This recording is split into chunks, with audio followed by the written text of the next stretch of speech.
Dear student, welcome to my channel info centre তোমাদের সবাইকে স্বাগতম।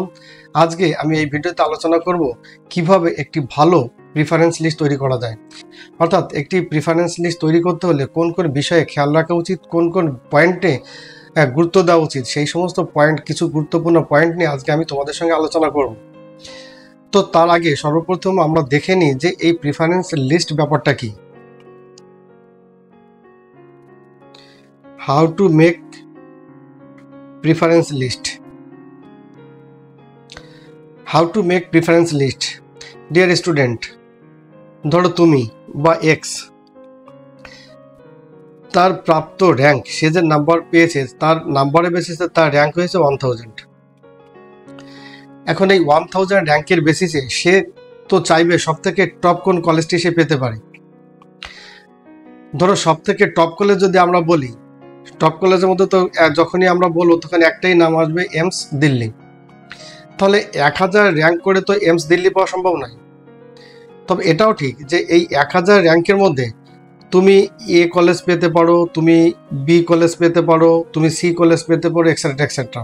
অর্থাৎ তোমার যে র্যাঙ্ক আছে সেই র্যাঙ্কে, ধরো তোমার যে র্যাঙ্ক আছে সেই র্যাঙ্কে তুমি ধরো 100টি কলেজ পেতে পারো। অর্থাৎ তোমার ধরো 1000 র্যাঙ্ক করেছো, এই র্যাঙ্কের বেসিসে তুমি 100টি কলেজ পেতে পারো। তাহলে এই 100টি কলেজকে তো তুমি 1, 2, 3, 4, 5, 6, 7 এইভাবে এই প্রায়োরিটি অর্ডারে তুমি সাজাবে। এই যে তোমার র্যাঙ্ক হিসাবে এবং তোমার চয়েস হিসেবে, এই যে প্রায়োরিটি হিসাবে যে লিস্টটা করবে, যেভাবে সাজাবে তুমি কলেজগুলোকে, এইটাই হচ্ছে তোমার প্রায়োরিটি লিস্ট। তো আমি এখন আলোচনা করব যে কোন কোন পয়েন্টগুলো এই প্রিফারেন্স লিস্ট তৈরি করার আগে বা এই প্রায়োরিটি অর্ডার তৈরি করার আগে কোন কোন পয়েন্টগুলো তোমরা গুরুত্ব দিয়ে বিচার করবে, সেই পয়েন্টগুলো নিয়ে আমি এখন আলোচনা করব।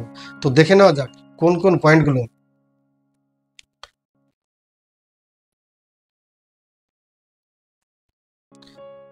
What should I look for.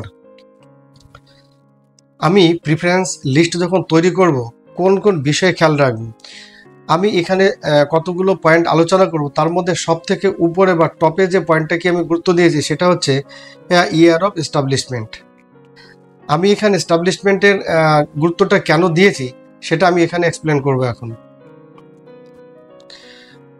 যে মেডিকেল কলেজটি যত পুরানো হবে সেই মেডিকেল কলেজের প্রাক্তনী তত বেশি হবে, এটা তো স্বাভাবিক। ধরো এমসিকে, কলকাতা মেডিকেল কলেজ কবে এস্টাবলিশড হয়েছে? 1835। একবার ভেবে দেখো, এই 1835 থেকে 2024 কত হাজার প্রাক্তনী পাবে। এত সংখ্যক স্টুডেন্ট এখান থেকে বেরিয়েছে। এই তুমি পৃথিবীর যে কোনো দেশে যাবে, ভারতবর্ষের যে কোনো স্টেটে যাবে, চাকরির ক্ষেত্রে বা মেডিকেল কলেজে বা পড়াশোনার ক্ষেত্রে, কোথাও না কোথাও আশা করা যাচ্ছে যে তোমার এই মেডিকেল কলেজের প্রাক্তনীর সঙ্গে কোথাও না কোথাও দেখা হবে। এখন এই যে একটা অ্যাডভান্টেজ, তুমি যখন তার কলেজে যাবে সেখানে গিয়ে যদি তোমার প্রাক্তনীর সঙ্গে দেখা হয়, তাহলে প্রাক্তনীর সঙ্গে যে অ্যাটাচমেন্টটা হবে কারোর সঙ্গে সেই বন্ডিংটা হবে না। তাহলে প্রাক্তনীর সঙ্গে যদি দেখা হয় বা তুমি যদি কোনো প্রাক্তনীকে পাও, তাহলে তোমার ভিতরে একটা আলাদা কনফিডেন্স আসবে যে তুমি তোমার প্রাক্তনীকে পেয়েছো, সেখানে তার সঙ্গে একটা আলাদা কনফিডেন্স পাবে, আলাদা একটা কথা বলার একটা সুযোগ পাবে। তো এই যে ব্যাপারটা, সেই কারণে আমি ইয়ার অফ এস্টাবলিশমেন্টকে আমি আগের দিকে রেখেছি। নেক্সট যে পয়েন্টটি আমি এখানে আলোচনা করব সেটা হচ্ছে পিজি কোটা। অর্থাৎ পিজি কোটা কি? তুমি যে কলেজে পড়াশোনা করছো, তুমি যে কলেজ থেকে এমবিবিএস করছো, এই কলেজে যদি তুমি এমডি করার জন্য সুযোগ পাও, এই কলেজে যদি তুমি এসএস অর্থাৎ সুপার স্পেশালিটি কোর্স করার সুযোগ পাও, তাহলে কেমন হবে? সুযোগ পাও ইন দ্য সেন্স, যদি তোমার আলাদা করে রিজার্ভেশন থাকে যে তুমি ওই কলেজ থেকে পড়াশোনা করেছো, সেই বেসিসে যদি ওই কলেজে যদি কোনো সিট অ্যালটমেন্ট থাকে, সিট রিজার্ভ থাকে, তাহলে কতটা সুবিধা হবে। এইটা হচ্ছে পিজি কোটা। তাহলে টপ প্রায়োরিটিতে রাখবে যে কলেজে পিজি আছে এবং পিজি রিজার্ভেশন আছে। পিজি আছে আর পিজি রিজার্ভেশন আছে, দুটো কিন্তু আলাদা ব্যাপার। অনেক কলেজে পিজি থাকতে পারে কিন্তু পিজি রিজার্ভেশন নেই। পিজি রিজার্ভেশন যেটা বললাম, যে ওই কলেজেরই যারা পড়াশোনা করছে তাদের জন্য একটা সার্টেন পার্সেন্টেজ ওই কলেজের স্টুডেন্টের জন্য থাকে। তারা যখন নিট পিজি দিয়ে আসবে, তাহলে ওই কোটাতে তারা অনেক সহজে সেই কলেজে তারা চান্স পেয়ে যাবে। এটা একটা দিক। যেমন আর যে কলেজে তুমি 5 বছর ধরে এমবিবিএস করলে, সেই কলেজে যদি তুমি আবার পিজির জন্য আসো, তোমার তো একটা আলাদা রকমের সেখানে একটা অনুভূতি থাকবে, আলাদা রকমের একটা ফিলিংস থাকবে, কারণ তোমার সবাই পরিচিতি থাকবে, কলেজের সঙ্গে পরিচিতি থাকবে। তো এই যে ব্যাপারটা, তাহলে যে কলেজে পিজি কোটা আছে সেই কলেজটাকে তুমি প্রিফারেন্স লিস্টের আগে দেখবে। নেক্সট জিএমসির ব্যাপারটা চলে আসে। ধরো তোমার যে প্রাপ্ত নম্বর বা তোমার যে র্যাঙ্ক, এখানে যেটা আমি এক্সাম্পল হিসেবে যেটা নিলাম, ধরো 1000 র্যাঙ্ক, যার এই 1000 র্যাঙ্ক আছে, সে কি 1000 র্যাঙ্কের মাধ্যমে সে এমসও পেতে পারে এবং স্টেট গভর্নমেন্টের যে টপ কলেজ আছে সেই কলেজেও সে চান্স পেতে পারে বা সেই কলেজেও তার সিট অ্যালটমেন্ট হতে পারে। এখন একটা সমস্যা এসে যায় যে সে কি করবে, সে কি এম সিলেক্ট করবে নাকি সে ওই স্টেট গভর্নমেন্টের যে টপ মেডিকেল কলেজ আছে সেখানে চুজ করবে। এখানে তুমি এখানে বিচার করবে যে এইমস এবং এই যে জিএমসি এর মধ্যে কোন কোন ফ্যাক্টরগুলো তোমার জন্য পজিটিভ আকারে আসছে। এখানে আমি যে পয়েন্টগুলো তোমাদের আগে আলোচনা করলাম, অর্থাৎ জিএমসি যেমন তো পুরানো কলেজ, তারপরে সেখানে পিজি কোটা আছে, এই যে ব্যাপারগুলো, এই ব্যাপারগুলো তো তোমাকে মাথায় রাখতে হবে।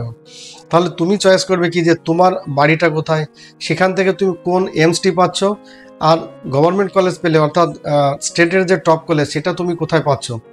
এই যে ব্যাপারগুলো, এই সমস্তগুলো তুমি বিচার করবে। আর ধরো যদি ওয়েস্ট বেঙ্গলের ক্ষেত্রে আমি যদি বলি যে কলকাতা মেডিকেল কলেজ পাচ্ছ আর এদিকে তুমি এমস কল্যাণী পাচ্ছ, তাহলে তুমি কোনটাকে চুজ করবে। তাহলে এই পয়েন্টগুলো, এই ফ্যাক্টরগুলো তুমি দেখবে যে আমি যে পয়েন্টগুলো বললাম। এছাড়াও আরও কতগুলো পয়েন্ট আমি তোমাদের নিচে আমি যেগুলো আলোচনা করব, এই আলোচনা কমপ্লিট হয়ে যাওয়ার পরে প্রত্যেকটি পয়েন্ট দিয়ে তোমরা বিচার করে দেখবে যে তুমি জিএমসি নেবে নাকি এমস নেবে।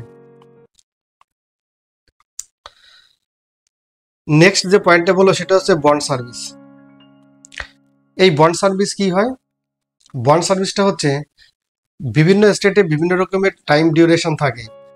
এই বন্ড দু প্রকার হয়, একটা হচ্ছে সার্ভিস বন্ড,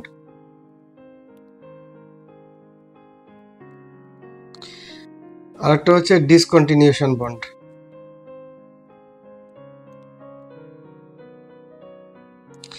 একটা হচ্ছে সার্ভিস বন্ড, একটা হচ্ছে ডিসকন্টিনিউশন বন্ড।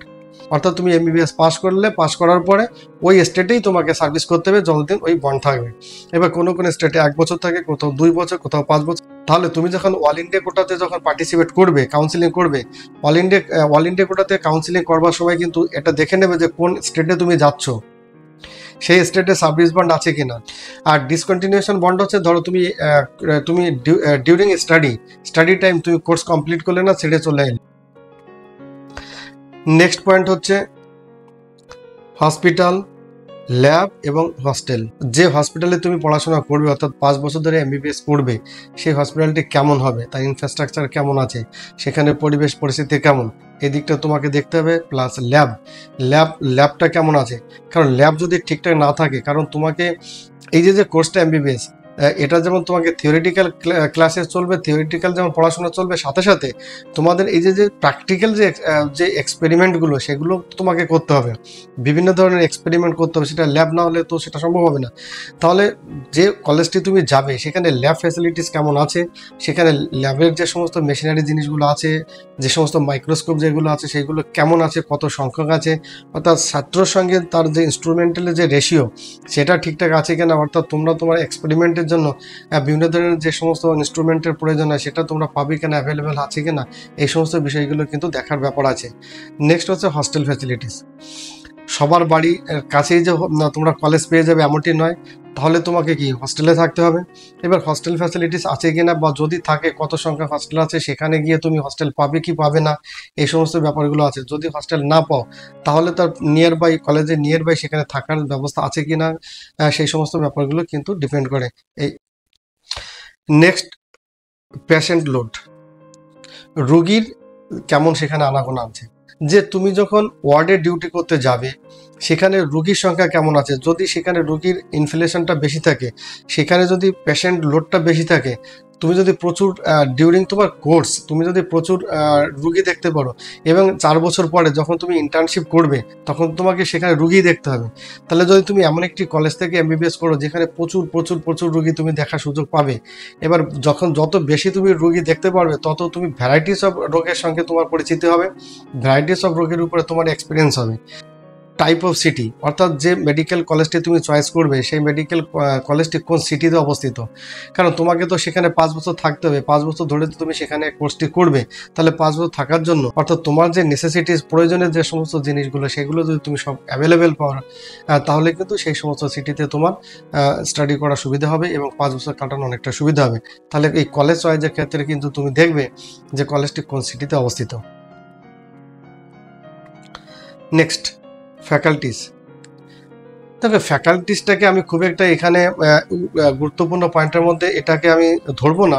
সবাই ভালো, ফ্যাকাল্টিস কী হয় সবারই ভালো, এবং একই ফ্যাকাল্টি যে সবসময় একই কলেজে থাকবে এটাও নয়।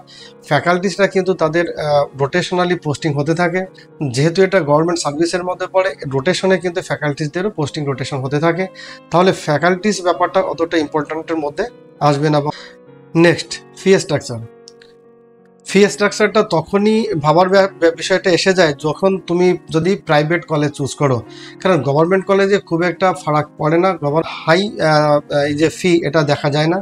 তবে যদি তুমি প্রাইভেট কলেজ চুজ করো, প্রাইভেট কলেজ চুজ করতে হলে তোমাকে এটা মাথায় রাখতে হবে যে, কারণ ফি একটা অনেক বড় ফ্যাক্টর, তখন তোমাকে দেখতে হবে যে কোন কলেজটিতে ফি কম আছে বা কোন কলেজটি তুমি অ্যাফোর্ডেবল, তোমার যে ওই ফিটা তুমি অ্যাফোর্ড করতে পারবে। সেক্ষেত্রে